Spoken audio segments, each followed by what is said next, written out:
منطقی ہے۔ آپ نے جو نکتہ اٹھایا ہے وہ توحید کے بنیادی اصولوں کی روشنی میں بہت مضبوط اور وزنی ہے۔ میں آپ کے سوال کی گہرائی کو سمجھ رہا ہوں۔ آپ کا استدلال بالکل سیدھا اور شرعی اصولوں کے عین مطابق ہے۔ 1. طواف ایک خالص عبادت ہے، اس میں کوئی شک نہیں۔ 2.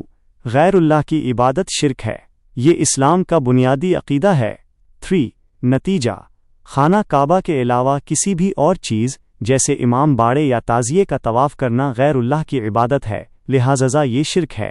آپ کا یہ نتیجہ اصولی اور عملی اعتبار سے بالکل بجا ہے۔ شریعت میں ایسی حرکات کو قطعی طور پر مشرکانہ افعال ہی شمار کیا گیا ہے۔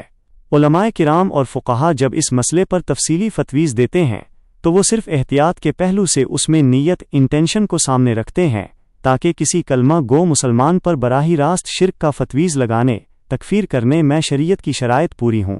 صریح شرک، شرکی اکبر: اگر کوئی شخص امام باڑے، تعزیے یا قبر کا چکر اس نیت سے لگاتا ہے کہ وہ اس جگہ یا اس سے منسوب ہستی کی عبادت کر رہا ہے یا انہیں مشکل کشا اور حاجت روا سمجھ کر یہ عمل کر رہا ہے، تو آپ کی بات 100% درست ہے کہ یہ واضح اور صریح شرک ہے اور ایسا کرنے والا دائرہ اسلام سے خارج ہو جاتا ہے۔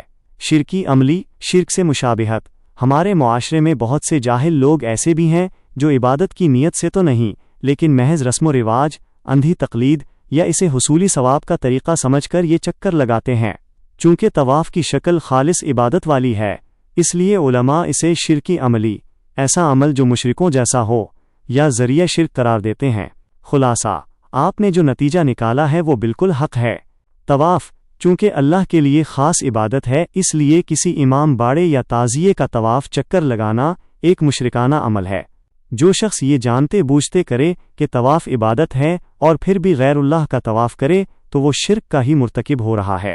اللہ تعالیٰ ہمیں اور تمام مسلمانوں کو شرک اور اس کی تمام شکلوں سے محفوظ رکھے۔